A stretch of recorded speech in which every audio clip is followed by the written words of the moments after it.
My ex wanted to humiliate me in front of her friends by saying I was useless in bed. Should have seen her face when they all disagreed. Today, I'm going to recap a 2023 action crime film called The Equalizer 3. In the first scene, an underworld enforcer named Lorenzo Fitale is en route to his private vineyard in Sicily with his young grandson.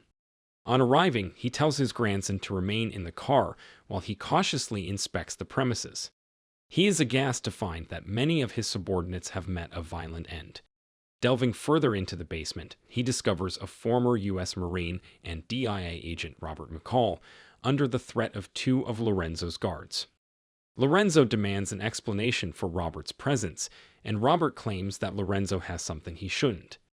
A swift confrontation ensues, resulting in the demise of Lorenzo and the remaining thugs. As Robert exits the vineyard, he spots Lorenzo's grandson in the car, advising him to stay still.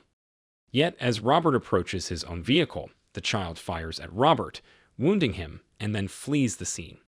Injured but determined, Robert manages to catch a ferry back to mainland Italy. That evening, while journeying on the Amalfi Coast, the pain and blood loss force Robert to a halt, and he loses consciousness. Eventually, a local policeman, Gio Bonucci, stumbles upon him and opts to assist. Gio takes him to the quiet town of Alamonte, where a physician, Dr. Enzo, tends to his wounds. When Robert comes to, Dr. Enzo updates him on Gio's good deed, leading Robert to introspect on his own morality. As he plans his departure, Dr. Enzo insists he recover fully first and provides him shelter. Under Dr. Enzo's care, Robert regains his strength and in 3 days is up and about, albeit with a walking stick. He takes a stroll around Alamonte, discreetly evading the local law enforcement. He finds himself in a cafe run by Aminah, who serves him coffee even though he requested tea. Shortly, Gio, accompanied by his daughter Gabby, enters the cafe.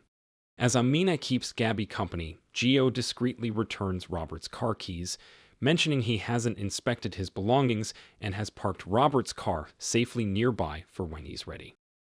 In the subsequent sequence, Robert covertly contacts the CIA Financial Operations Group, alerting an agent named Emma Collins about the illicit activities disguised as regular business at the Sicilian vineyard.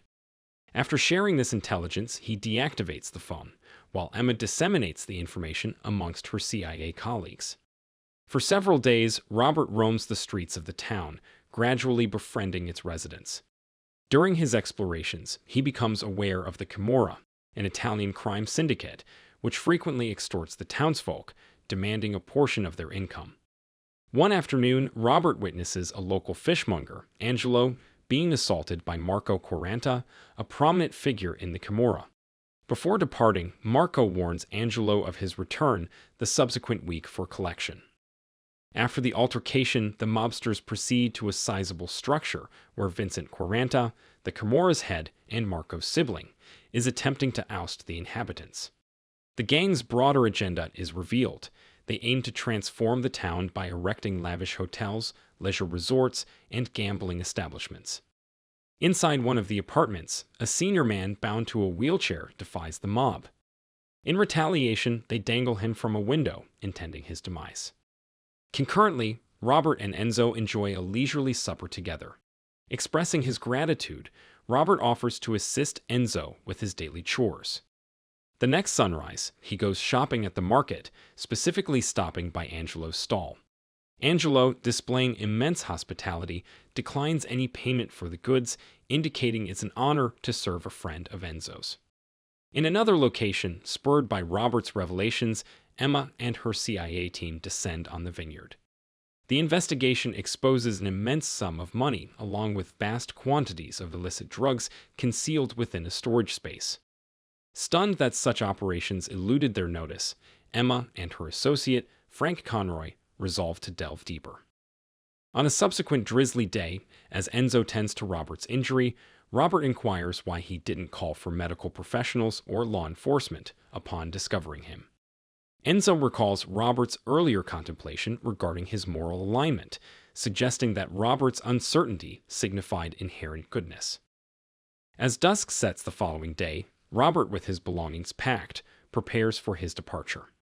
However, the tolling of a bell grabs his attention, and he observes the townspeople gravitating towards Angelo's establishment. Upon arriving, it becomes evident that Marco's crew has set Angelo's business ablaze due to his inability to meet their demands. Even though the townsfolk resent the Camorra's brutality, they feel powerless against them. In the aftermath, Robert, alongside several locals, aids Angelo in clearing the debris. In the interim, Gio examines footage of the arson attack and reaches out to the National Police Force, inquiring about a suspicious van captured outside Angelo's store. Concurrently, Robert continues his recuperation, immersing himself in the local community and solidifying his bond with Aminah. His exploration into Alamonte's culinary delights further cements his attachment to the locale. Consequently, Camorra's incursion and influence in Alamonte begins to deeply perturb him. During a typical morning, as Robert savors coffee at Aminah's cafe, he discerns Emma covertly trying to photograph him. Approaching her, he playfully suggests a more flattering angle for the shot. Emma probes into how Robert possesses such intricate details about the vineyard's concealed operations. Opting for ambiguity, he provides evasive responses, nudging her to concentrate on her ongoing investigation. As she departs, she acknowledges him by his given name, catching him off guard. Later that afternoon, as Gio is set to collect Gabby from her school, an anonymous call informs him of her early release. An anxious Gio consults a schoolteacher, who discloses that a policeman had taken Gabby some time ago. Distraught, he hurries home, where he's confronted by a horrific scene. His family, held hostage by the Camorra Syndicate. Marco, seeking retribution for Gio's intrusiveness, physically assaults him, cautioning him against future interference, lest his family pay the ultimate price. That dusk, Robert spots a battered Gio emerging from Enzo's clinic.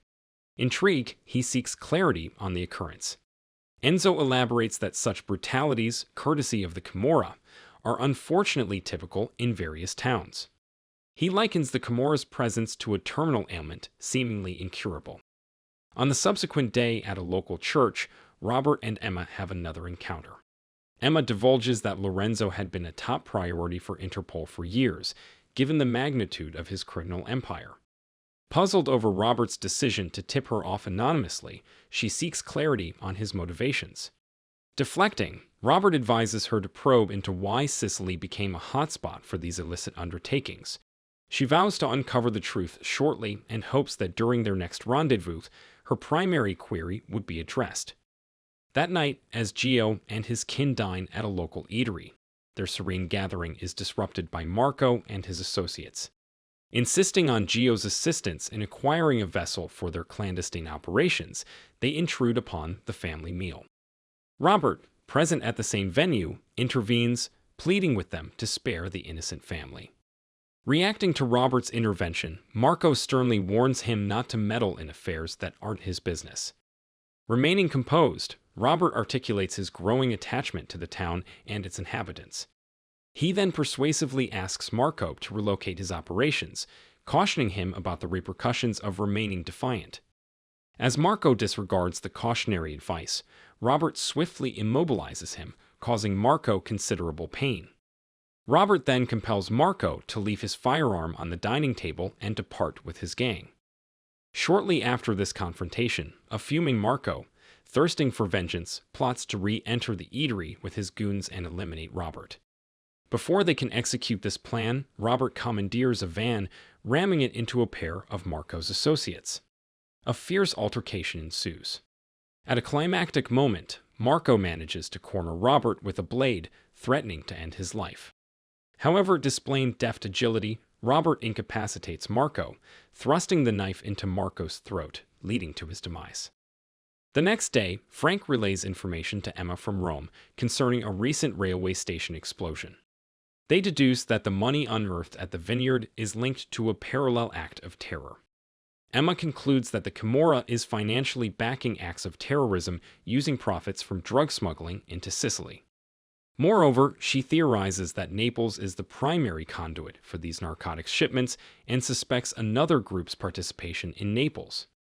Intent on exposing the entire operation, Emma embarks on interrogating pivotal Camorra figures, also seeking collaboration with the chief of Naples' police force. Subsequently, this very police head is depicted attending Marco's memorial service at Vincent's opulent residence. There, he apprises Vincent about CIA agent Emma's inquest into their illegal enterprises. Grieving his siblings' demise and infuriated by this revelation, Vincent violently amputates the police chief's hand, demanding that he prioritize locating Marco's killer. Following this gruesome act, Vincent dispatches the mutilated chief to a medical facility, his severed appendage preserved in a chilled container. Meanwhile, Emma is notified about the police chief's dire situation. Soon after, she fields a call from Robert, enlightening her about the Camorra's nexus with the drug syndicate, a connection to the previous station bombing.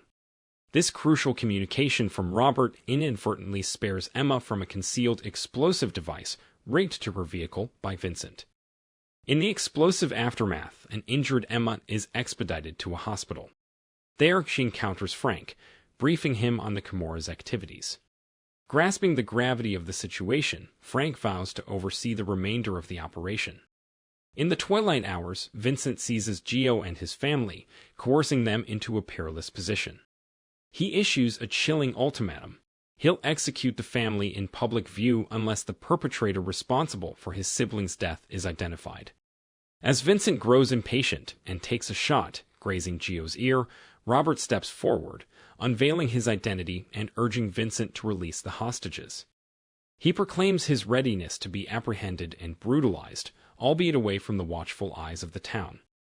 Vincent, brimming with arrogance reminiscent of his deceased brother, rebuffs Robert's plea, intent on making a public spectacle of his retribution. But the tide turns as the townsfolk begin documenting the event, compelling the criminals to beat a hasty retreat. Later that night, Robert covertly breaches the confines of Vincent's abode, methodically neutralizing his security detail. Vincent, roused from slumber by a drop of blood, narrowly evades impending danger as a glass above him shatters. In desperation, he reaches for his firearm, attempting to summon his now incapacitated cohorts. In a tense face-off, Robert corners Vincent, compelling him to ingest a lethal concoction of his own narcotics. In a futile bid for escape, Vincent stumbles through the alleys of Naples before succumbing to the overdose. Come dawn, Robert pays Emma a hospital visit, garnering gratitude for his life-saving intervention. He places a bag filled with money at her feet, recounting the tale of Greg Dyer, a victim of cyber theft. Emma discerns that Robert had trailed the stolen funds to the vineyard, eliminated Lorenzo and his crew, and recovered Greg's stolen assets. Piqued, she inquires about the nature of Robert's relationship with Greg, only to learn of their singular encounter. Subsequently, Emma travels to Boston, bestowing the recovered funds upon Greg and his spouse. Overwhelmed, Greg questions the identity and motivation of their mysterious benefactor. While Emma shares his curiosity, she assures him of the genuine intentions. Relieved, Greg joyfully suggests they abandon their plans to relinquish their home. At the CIA's primary base in Langley, Virginia, Frank furnishes Emma with a parcel. Inside, she discovers her mother's diary, accompanied by a note from Robert. Joining the dots, a revelation dawns on her. Robert had once been an associate of her parents within the CIA's ranks. In the concluding sequence, Alamonte's inhabitants revel in a soccer triumph. Amidst the festivities, Robert is embraced as one of their own, celebrating alongside them. If you enjoyed this video, don't be shy to hit the like button, and if you disliked it, hit the dislike button twice, just to be sure. It would be best if you watched the whole movie. Thank you very much for watching. Please subscribe for more videos like this.